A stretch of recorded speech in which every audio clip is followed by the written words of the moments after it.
ادھر سلونی کی دماغی حالت دن بدن بگڑتی جا رہی تھی، کیونکہ اس کی دماغی حصے مسلسل کسی کی نظروں کے تعاقب کا اشارہ تو دیتی تھیں، لیکن وہ سمت اور اس پر نظریں گاڑنے والے کا دماغ پڑھنے سے قاصر تھی۔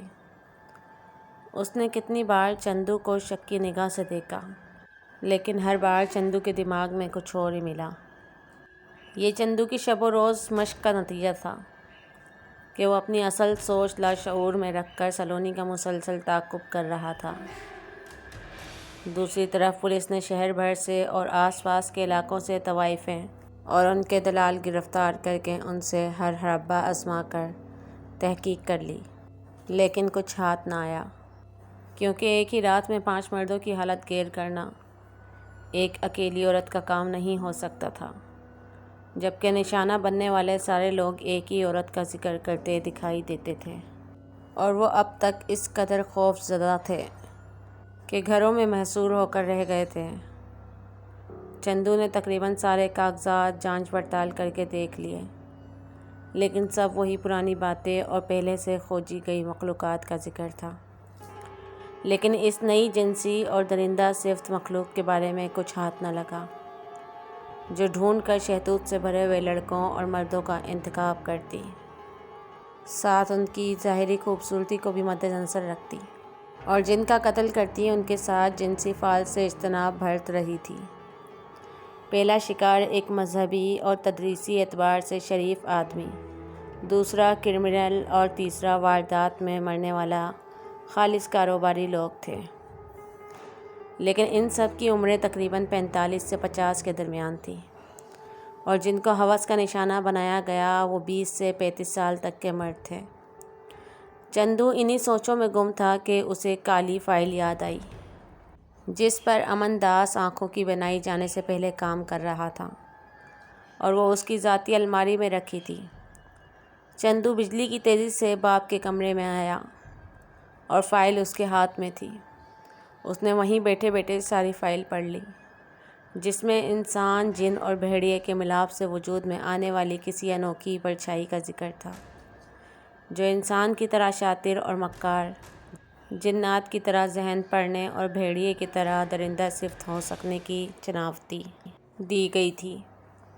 اس کے ساتھ ساتھ اگر وہ کسی زندہ انسان یا جاندار کا خون پیے گی تو اس خون کے ذریعے وہ خصلتیں اس مخلوق میں منتقل ہو جانے کا اندیشہ بھی موجود تھا، اور اس میں صاف صاف پروفیسر امرناتھ کو منتبہ کیا تھا کہ اس کام سے رک جاؤ۔ اس میں پرانا حوالہ دے کر امرناتھ کی جن ذات بیوی کا ذکر تھا، جو امرناتھ کی حاملہ ہو کر اسے اولاد دینے سے قاصر تھی، لیکن دونوں اولاد کے بے حد خواہش مند تھے، اور امرناتھ کے کہنے پر ہی یہ تحقیق شروع کی گئی۔ اولاد کے لیے ان کو ایک ماں بھیڑیا درکار تھی، جس کے رحم میں امرناتھ اور اس کی جن ذات بیوی کا بچہ پروان چڑھ سکتا تھا، اور ان کی پرانی نایاب مذہبی کتاب میں چند عملیات ایسے تھے جو مادہ بھیڑیا پر بچے کی پیدائش تک کرنے تھے، اور بچے کی پیدائش مادہ کا پیٹ چیر کر ہی ممکن تھی۔ آگے کا باب اس پرجائی کو کنٹرول یا قابو کرنے کا عنوان تھا، لیکن معلومات ادھوری تھی، یا یوں لگتا تھا کوئی صفحات پھاڑ کر لے گیا ہے، اور یقیناً وہ امرناتھ ہی تھا جو اپنی اولاد پیدا کر کے اسے محفوظ کرنے کے لیے آخری باب کے صفحے پھاڑ کر ساتھ لے گیا تھا۔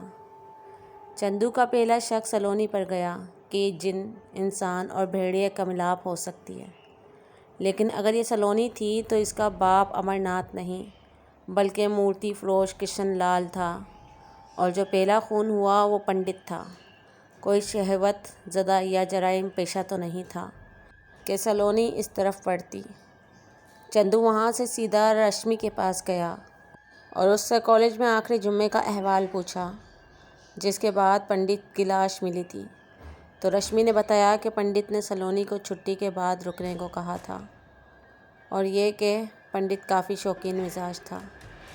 وہ بھرپور جوان لڑکیوں کو اکثر پہلے بہانے سے روکتا اور باتوں میں لگا کر ان کے جسم کے قابل اعتراض جگہوں پر ہاتھ لگانے سے بھی نہیں کتراتا تھا، اور وہ سلونی کو کسی بھوکے کتے کی طرح للچائی ہوئی نظروں سے دیکھتا تھا۔ اور اس دن جب اس نے سلونی کو روکا تو سلونی پریشان تو نہیں، کافی غصے میں تھی اور مجھے اپنے ساتھ رکنے بھی نہیں دیا، زبردستی گھر بھیج دیا تھا۔ لیکن چھٹی کے بعد شام میں سلونی کے گھر فون کیا تو وہ گھر پر ہی ملی تھی اور اس نے بتایا پنڈت نے کچھ نہیں کہا، صرف 1-2 مورتیاں مرمت کروانے کے لیے دی تھی۔ یہ ساری کہانی سن کر چندو کی آنکھوں میں عجیب سی چمک آ گئی۔ اب اسے یہ تو یقین ہو چکا تھا کہ یہ سلونی ہی ہے، لیکن اس بات کی تصدیق کے لیے اس کے اصلی ماں باپ کا پتہ لگانا ضروری تھا، کیونکہ ان کے پاس سلونی کی بھیڑی ماں کی عملیات کے زیر اثر لاش تھی اور اس کے جادو کی کارڈ سے ہی سلونی کو اصلی حالت میں واپس لایا جا سکتا تھا، اور وہ کارڈ کیا ہو سکتی تھی یہ پتہ کرنا اس سے بھی زیادہ ضروری تھا۔ اب چندو نے سلونی کا 24 گھنٹے پیچھا کرنا شروع کر دیا۔ اس نے دیکھا کہ سلونی رات گئے گھر سے نکلی اور بڑی سڑک پر آتے ہی چہرے پر کیٹومن جیسا نقاب چڑھا لیا۔ وہ بہت خوبصورت لگ رہی تھی، اس کا اسٹول اور ریشمی بدن اس کی چست لال قمیض میں گیز و غضب ڈھا رہا تھا اور آنکھیں نقاب کے باوجود چراغوں کی طرح چمک رہی تھیں۔ اس نے نہایت عمدگی سے زلفیں دائیں کندھے سے آگے سینے پر گرائی ہوئی تھیں، جو اس کی چھاتی کے ابھار سے پھسل کر نیچے کمر تک آ رہی تھی، اور کمر کیا تھی، جیسے کوئی نہایت قیمتی کمان شائستگی سے تنی ہوئی ہو، اور اس کے نیچے کا اتار چڑھاؤ اتنا ریشمی تھا کہ نظر تک پھسل رہی تھی۔ سمجھ نہیں آ رہا تھا نیچے ٹھہرے گی یا چڑھائی پر رکے گی۔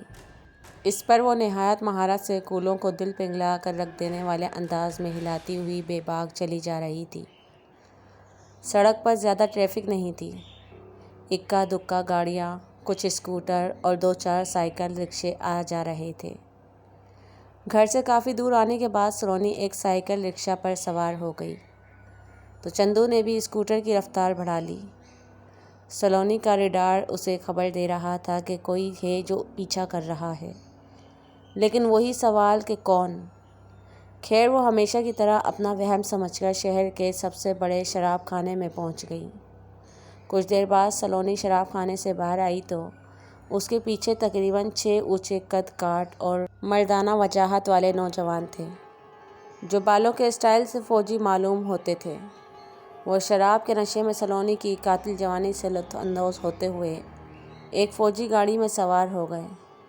سلونی ان کے درمیان ایسے پھنسی ہوئی تھی جیسے بھیڑیوں کے گول میں ہرن پھنس جاتی، تو کوئی اس کی گردن نوچ رہا، کوئی اس کی ٹانگ، کوئی بازو، کوئی کان، غرض جہاں منہ گھسا وہیں نوچ رہا ہو، لیکن سلونی پرمست آنکھیں بند کیے انہیں بہکنے دے رہی تھی۔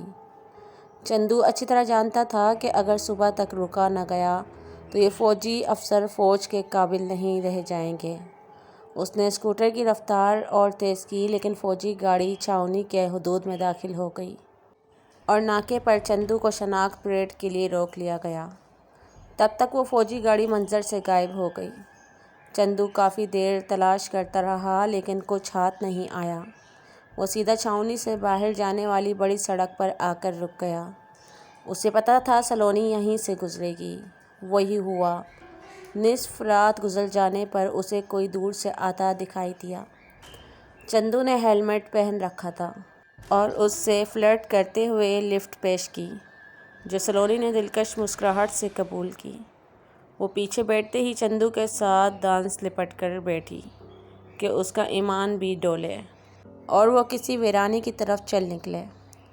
اگرچہ سلونی کی گرم سانسیں، نرم اور دہکتا ہوا خوشبودار جسم چندو کی پشت پر اس کا موڈ بنانے کے لیے پرسر بیکار تھا، لیکن چندو مضبوط بنا رہا۔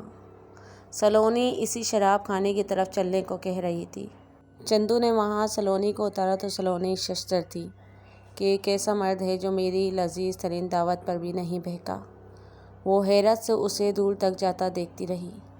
اگلی صبح شہر میں کوہرام مچا ہوا تھا کہ اس بار 6 نوجوان فوجی افسران کو اکیلی نقاب پوش حسینہ مکمل نچوڑ کر چھاؤنی کے بیچوں بیچ سے فرار ہو گئی۔